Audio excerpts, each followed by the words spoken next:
Bienvenidos a una nueva emisión de Iter Criminis.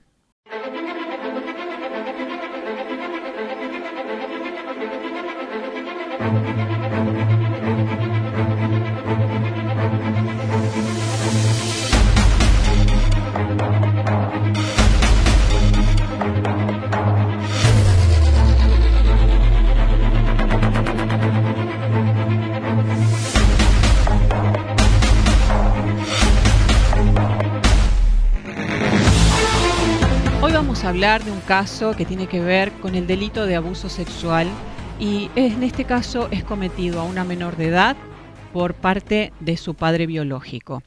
Este caso comenzó en el 2020 y para ver los detalles de este caso vamos a entrevistar hoy a la mamá de la víctima. Y bueno, esto tiene que ver con un pedido de justicia, con una causa que está paralizada, con una medida cautelar que no se está cumpliendo, que es la prohibición de acercamiento a la víctima, y una justicia que no llega porque todavía no hay fecha de juicio, a pesar de que se le ha realizado la cámara Gesell, es decir, una entrevista por parte de psicólogos a la víctima, que fue contundente realmente el informe que plasmaron los especialistas en relación a la situación de abuso que sufrió esta menor. Para conocer los detalles desde el inicio de este hecho y el proceso que llevó la causa y cuáles fueron los vaivenes y que la justicia no responde, y le damos la bienvenida a la mamá de la víctima, Gisela. ¿Qué tal? Hola, ¿cómo estás? Bueno, ¿Qué tal? gracias por darme el espacio para poder hablar. Bueno, en principio tenemos que aclarar que el imputado en esta causa es una persona vinculada a un apellido conocido de la ciudad, ya Gisela nos va a contar, pero bueno, en principio es posible que por esta situación, suponemos, no lo podemos afirmar fehacientemente, pero la causa no tiene demasiado avance en este tiempo. Contanos, Gisela, cómo comenzó esta situación que viviste con tu hija, ¿Cómo lograste darte cuenta? Porque la finalidad también es conocer los indicios, los comportamientos, cómo descubrir y estar atentos a detectar si un menor está sufriendo abuso sexual. Porque en estos casos generalmente se dan en los ámbitos familiares.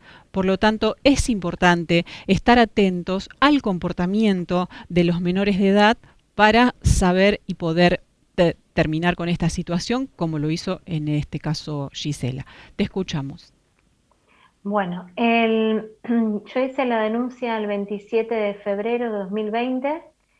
Esto viene de larga data, o sea, te voy a entrando un poco para que los oyentes puedan entender. Mi hija va a cumplir este sábado 8 años.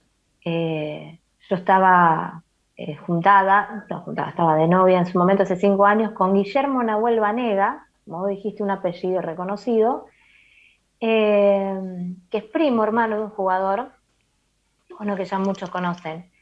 La cuestión de que con él estuve 5 años, tiene 3 denuncias por violencia de género en tribunales, eso es en lo civil.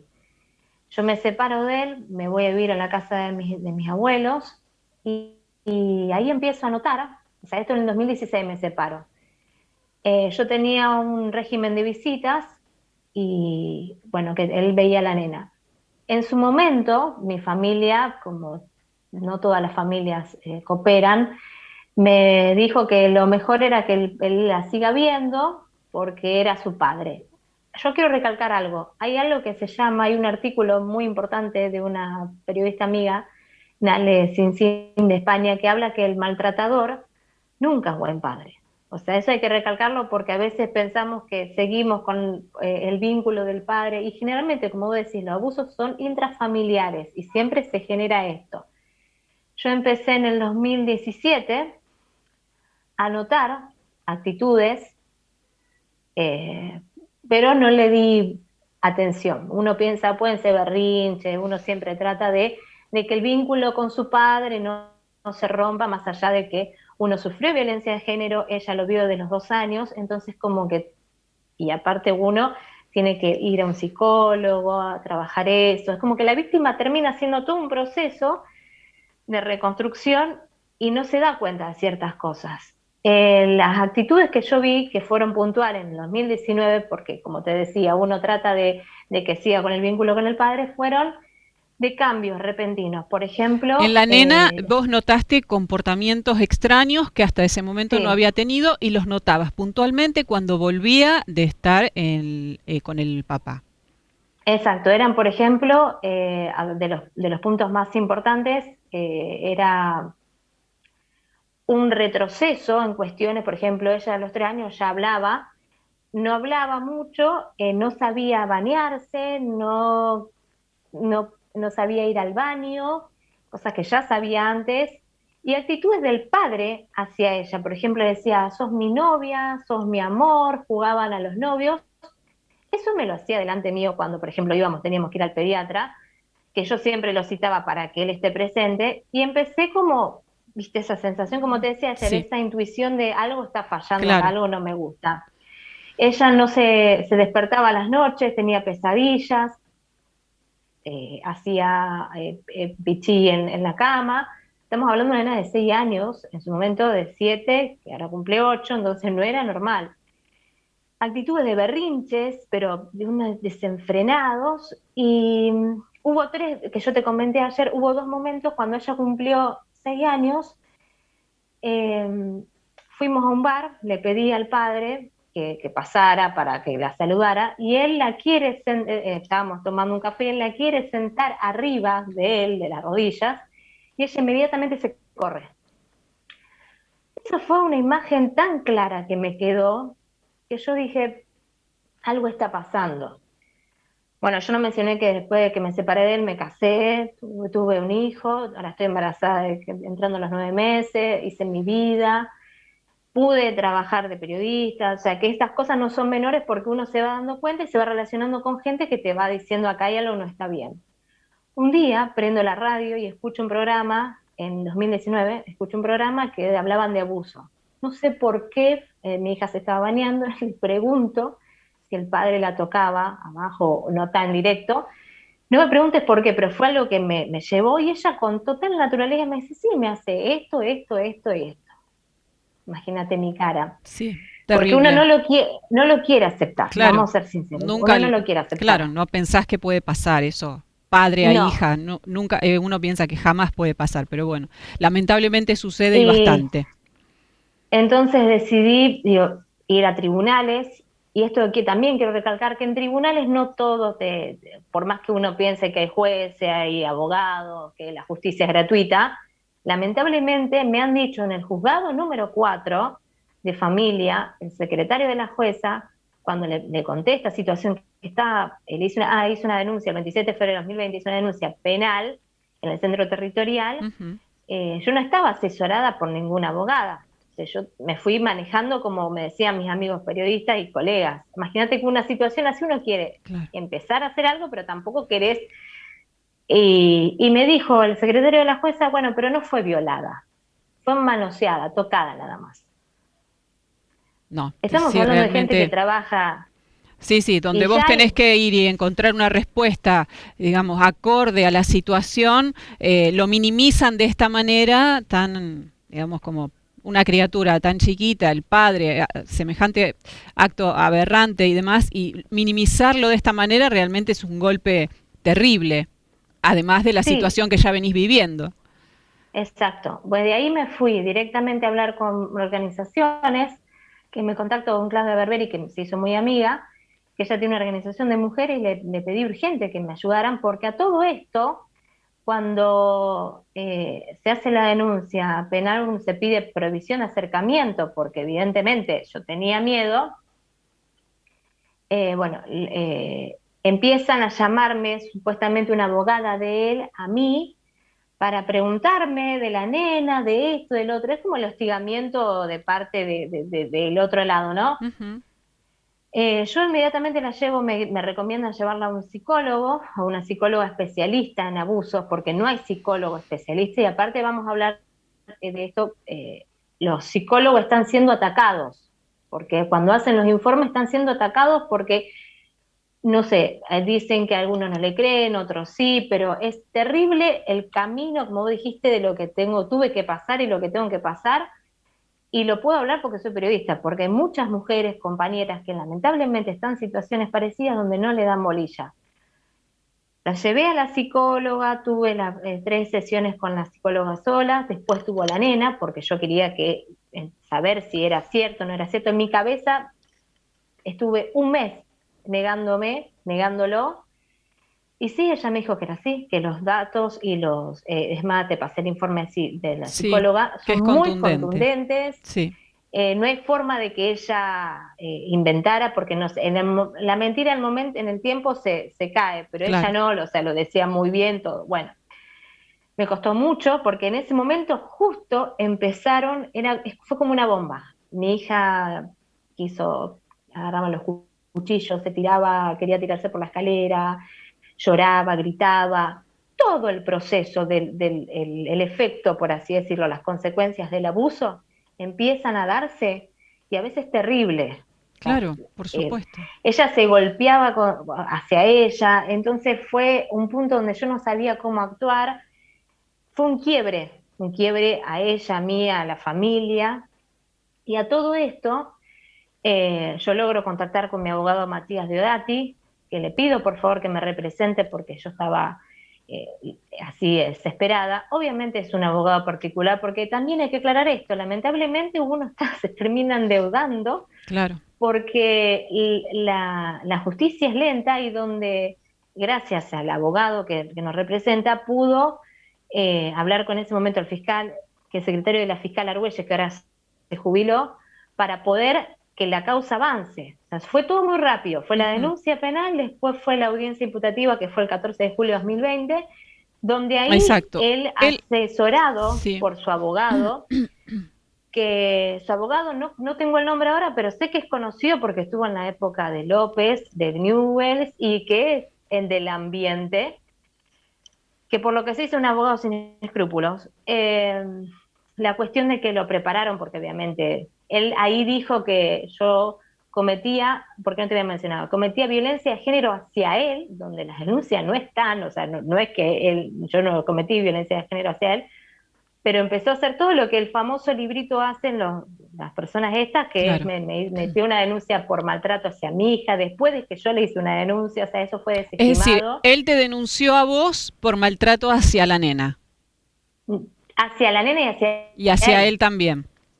Bueno, el 14 de julio de 2020, después de la denuncia que se hizo, la primera denuncia se hizo el 27 Mm. de febrero, el 14 de julio del 2020 fue imputado por abuso sexual simple, agravado por ser ascendiente, es decir, por ser el padre. El abuso sexual simple implica, para que se entienda, que no ha habido penetración, que no ha habido acceso carnal, pero no deja de ser un abuso, y este delito tiene como pena en expectativa de 6 meses a 4 años de prisión. La medida cautelar que se dictó en el momento de la audiencia imputativa fue solamente disponer una prohibición total de acercamiento hacia la menor por todos los medios, constitución de domicilio y firma quincenal en la oficina del Centro de Justicia Penal por el plazo de 90 días. Esto fue determinado hasta que se realice la Cámara Gesell, que se realizó en El fecha 26 26 de sí. septiembre, si mal no recuerdo. No, de diciembre. No, el 22, tengo que se realizó el 22 de septiembre del 2020. ¿Puede ser, Gisela? Es el dato Ah, que me sí. dieron en el 22 Perfecto. de septiembre de 2020, es decir, va a ser casi un año. Sí, Y esa medida cautelar fue revisada y hasta el día de hoy continúa vigente la prohibición de acercamiento del imputado hacia ustedes dos, hacia tu hija y hacia sí, vos. que violó el sábado Exacto, 21. claro. Eso también quiero contarlo. El Sí, sábado nosotros nos dirigimos a la plaza. Yo estoy embarazada de casi entrando a los 9 meses, no puedo caminar, estoy haciendo reposo. y dije, bueno, vamos a tratar un poco de salir. Salimos, la plaza está a una cuadra de casa, nosotros vivimos cerca de la terminal, y cuando vamos caminando con mi familia, yo observo un grupo de gente que hace RCP. Él es instructor, es profesor de educación física en un gimnasio también reconocido Eso, donde van muchos jugadores. eso es importante remarcarlo también. ¿A qué actividad se dedica esta persona que está imputada por abuso sexual a su propia hija? ¿Dónde trabaja Gisela? Él trabaja en el gimnasio, se llama CEAF. Trabaja de profesor de educación física, da curso de RCP, él estaba estudiando enfermería. Sí, lo irónico de todo, es como decía un amigo, es que él da cursos para salvar vidas cuando él abusó de su propia hija. Es chocante y aparte también, por lo que tengo entendido, también ha trabajado, cuando estaba en pareja conmigo, ha trabajado en peloteros donde hay chicos. El tema es él no cuenta que está imputado, o sea, no van a Claro, contar no, ellos seguro su nunca propio, lo va a contar. porque de hecho cuando nosotros, bueno, te sigo contando, cuando Sí, yo voy caminando, veo a este grupo de personas, inmediatamente lo reconozco, me quedé helada y empiezo mis ganas eran ir, hablando mal y pronto, y cagarlo trompadas. No puedo, porque lamentablemente si yo hago eso, lo hace mi marido, vamos en cana nosotros, a pesar de que la provisión de acercamiento uno sería como defensa personal. O sea, estás yendo con tus hijos a una plaza que transitas continuamente, que está cerca de tu casa y te encontrás con el abusador. claro, pero digamos, Él esa actividad la podía realizar en una plaza, hay miles de plazas en la ciudad, tenía que ir justo a una cuadra de tu casa, se puede interpretar como una provocación también. Sí, es provocación o enfermedad o enfermizo, porque de hecho, cuando él nos ve, baja la cabeza. Eh, entramos todos en shock y él baja la cabeza, se da media vuelta. De hecho, yo las fotos, hoy se la denuncia en el Ministerio de la acusación, mandé las fotos. Él se pone de espalda y sigue. Yo estaba como, ¿qué hago? Grito, no grito, yo estoy embarazada, o sea, cualquier situación podía llegar a desencadenar que empezara Sí, a parir ahí. Entonces, mi marido no me quería dejar sola porque se sentía que no sabía qué podía hacer yo, me mantuve bastante claro, tranquila. Lo peor, porque mantenerse tranquila en una situación donde uno sí, es terrible. sí, sí, seguro. Yo llamo a la policía, anuncio esto, que él estaba ahí, me piden cómo estaba vestido. Bueno, cuando me doy vuelta, yo no le saqué la vista en ningún momento. Es más, quería acercarme para que vea, a ver qué hacía él. Él estaba dando este curso, la cuestión que no se da vuelta en ningún momento porque se da cuenta, o sea, él se queda ahí. No es que se va o corre, él se queda ahí. Se va en un momento, cuando yo, como que veo que habla alguna persona, se va rápido y le pido a mi marido que vaya, le diga a esta gente, le digo, yo no sabía, le digo, no, avisarles quién es esta persona. Ellos dicen que no conocían su vida personal, pero que lo habían contratado porque es instructor, y que él notaron algo extraño, que él dijo que no podía, iban a sacar la foto grupal y que notaron extraño que en un momento dijo, no puedo estar en esta plaza, tengo un problema legal con mi ex. No, no es un problema legal con mi ex, está imputado y estaba violando la restricción de acercamiento. Claro. Se va corriendo. Entonces yo le comento esta situación, ellos quedan helados y le decía, los cursos de RCP siempre se dan en esta plaza. Entonces la pregunta que me hago es, ¿cuántas veces habrá estado ahí y yo no lo he visto? ¿O cuántas veces debe estar deambulando? Porque van a ser 2 años, porque por más que esté imputado, nosotros pedimos la prisión preventiva, Ujú. porque en la denuncia que yo hice, él tiene armas en la casa. Pero para la justicia las armas puede ser que la utilice, no sé, para jugar, para cazar, para no... Es increíble. Por su buen comportamiento, ¿qué es buen comportamiento? No mandar mensaje, no hostigar, y Tal vez ahora el porque no tiene comportamiento ningún antecedente penal de ningún tipo.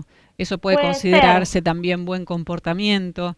Pero bueno, la realidad claro. es que vos estás en una situación complicada. ¿Y qué pasó con la nena cuando ella vio que él estaba en la plaza? Entró en shock, entró en shock, empezó a ponerse nerviosa. Ayer empezó con pesadillas de nuevo, a llorar, a preguntarme por qué estaba él ahí. imagínate que nosotros venimos un proceso con una psicóloga Claro, trabajando, y de repente todo esto se cae vuelve porque atrás, ve a su abusador, sí, suelto, donde ella tiene miedo, donde yo claro. también tengo miedo. Ella piensa que él me va a hacer algo, que me va a golpear o me va a matar, o ella piensa que se la van a llevar a ella. Y todo esto pasa y es terrible. Entonces yo por eso también, hablando de esto, ahora me enteré ayer, estas cosas que uno se entera, porque evidentemente nadie te lo cuenta, que la fiscal Graciela Argüelles se jubiló, ahora está Cecilia Brindisi, entonces uno lo que pide urgente, que puede ser que sea por lo que habíamos mencionado, que sea primo hermano de un jugador, que no tendría que ser, porque conozco No, muchos casos donde eh, por ser famoso, por tener conexiones, no avanza. Entonces lo que estamos pidiendo es una fecha de juicio y aparte porque esta persona violó la restricción de acercamiento, lo puede volver a hacer y nadie te da atención y sabemos, como yo lo expliqué hoy, y es más, a veces uno se tiene que poner como amenazante, como diciendo, tengo que recurrir a los medios para poder hacer esto, para que me den bolilla. Eh, de hecho, quiero aclarar que en el Centro Territorial de Denuncias, que donde fui a hacer la denuncia primero para avisar esta violación de acercamiento, te pedían turno. Yo lo que pude averiguar hoy con una compañera que es especialista, esto no, todo lo que sea violencia de género no te tienen que pedir turno. no. Segundo, ellos tienen los datos para poder hacer la denuncia, ellos te la tienen que tomar igual. Claro, es decir, vos fuiste a hacer la denuncia porque esta persona violó la restricción de acercamiento y te dicen que tenés que pedir un turno para hacer la denuncia. No podés ir directamente. Una locura No, total. No hay hay establecidos protocolos para atender a las situaciones de violencia de género. Es una cosa terrible que vos vayas a hacer una denuncia de este tipo y te manden a sacar un turno que vayas a ver para cuándo te lo dan y al momento que vos vas a hacer la denuncia capaz que la persona ya se acercó en los días subsiguientes un montón de veces o en el caso de que haya la posibilidad de que cometa algo más grave, no hay forma de que quede constancia de que vos fuiste a hacer una denuncia por esta violación de, exactamente. de, Aparte, de la tenemos que restricción. recalcar la actitud de él. Yo creo que las actitudes de los abusadores es terrible, porque esa actitud de quedarse, primero de ir a la plaza sabiendo que no tiene que pisar ahí, darse vuelta como si nada, e irse caminando, es la impunidad que él siente, porque no, digo, se siente impune, porque tranquilamente, digo, pasan 2 años, van a pasar 2 años, no hay fecha de juicio, y decide hacer eso. Entonces vos te sentís que no avanza, porque la cámara Gesell fue contundente el mensaje. La Sí, cámara Gesell es una herramienta que se utiliza para clave sí. para que los chicos puedan hablar. Y ella habló y fue muy claro y de hecho, Realmente, sí, el informe de la que me pasaste de la cámara Gesell, de toda lo que pudieron ver los expertos en el tema, realmente es contundente. No hay una sola fisura en el relato de la nena en relación a todo lo que vivió, que no, realmente lo es más, te voy a cuenta decir, con una contundencia, digamos, con una claridad que realmente llama la atención, ¿no? Y que no se sí, le dé demasiada importancia a esto, porque es decir, se está relativizando esta situación, no se está haciendo nada para la restricción del acercamiento, porque es decir, en estos días atrás que vos te lo cruzaste, no vino la policía automáticamente atrás a llevárselo, a llamar la atención o a ver qué estaba haciendo ahí o que no podía. No hubo ninguna no, acción.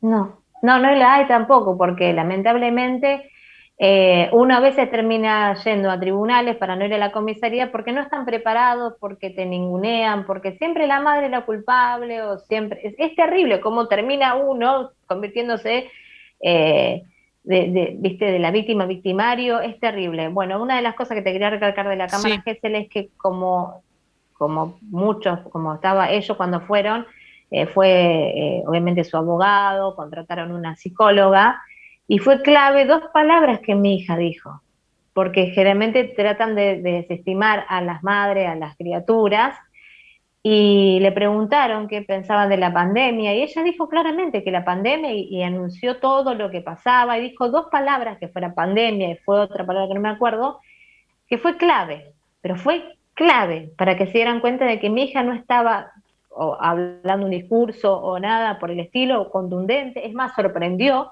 porque ella sabe muy bien lo que pasó, lo tiene muy en claro y lo habla, obviamente ahora ya no quiere hablarlo más.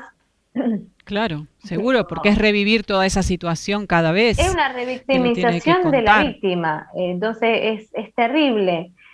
Por eso estamos pidiendo que por favor, si nos escuchan, si nos pueden, si esto se puede visibilizar, porque hay muchos casos también parecidos, donde la justicia que es lenta, que es lenta, que es lenta. Imagínate, yo me siento que soy periodista, trabajo en el diario y escucho prisión preventiva para este, prisión preventiva, juicio, y el mío, digo, lo mío, ¿cuándo va a pasar? Porque ya pasó la cámara Gesell, que siempre es lo más Lo más contundente y complejo a es veces, clave. porque a veces la cámara Gesell no queda del todo claro y demás, pero en este caso realmente es contundente el relato de la nena.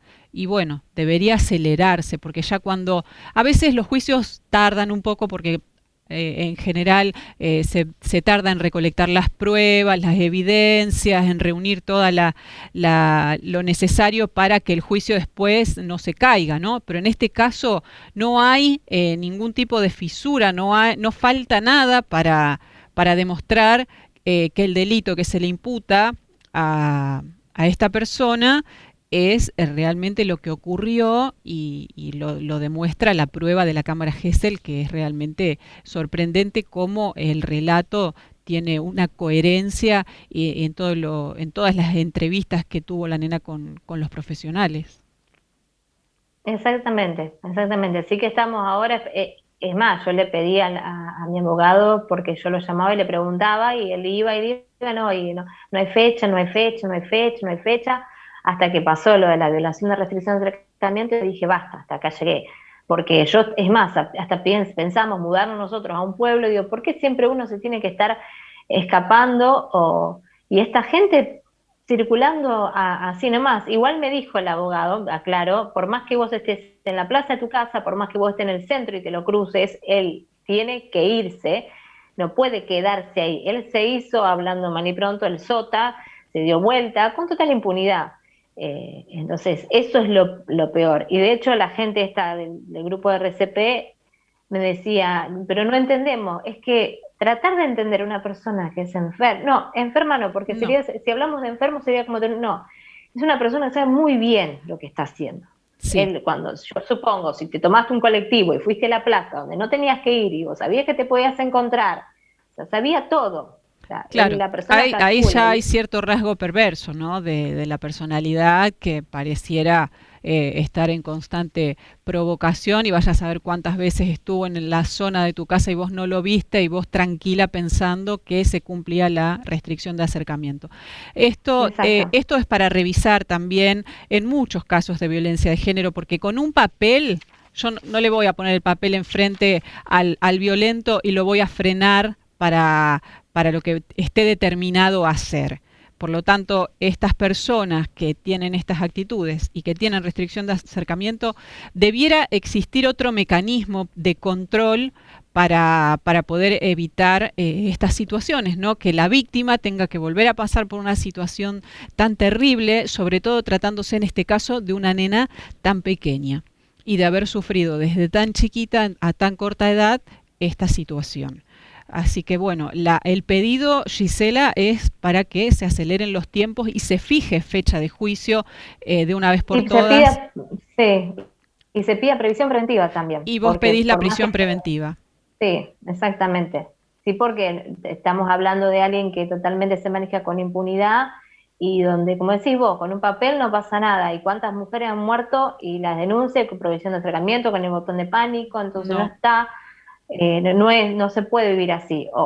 Y aparte por una cuestión de que todo el movimiento que uno hace, de la escuela, que tiene que avisar, que la escuela claro, tiene que estar atenta, entonces sí, no se puede estar viviendo así. No quiere llegar a esto. Eso es lo que uno quiere también recalcar. No es porque soy periodista y trabajo y tengo la posibilidad. No tendría que estar haciendo esto. Uno tendría que estar tranquilos, esperando, pero no esperando tampoco tantos 2 años, 3 años, y sabiendo que no va a pasar esto, no tener que estar exigiéndole al fiscal o la jueza o al juez que por favor nos escuchen.